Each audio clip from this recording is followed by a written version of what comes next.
President Trump welcomed El Salvador President Nayib Bukele to the White House this morning, and top of their agenda was immigration.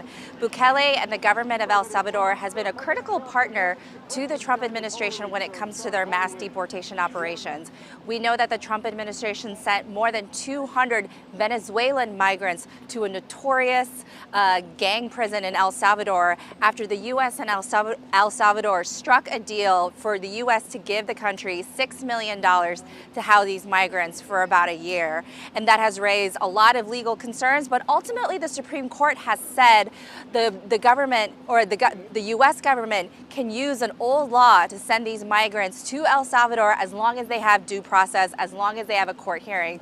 But the other big headline from the meeting this morning was the fate of a Maryland man. His name is Kilmar Abrego Garcia. He is the man who the administration admits was wrongly deported to El Salvador, his home country. And yet the Supreme Court says while the U.S. government needs to facilitate the return of Mr. Garcia back to the United States, both El Salvador and U.S. officials said that's not going to happen.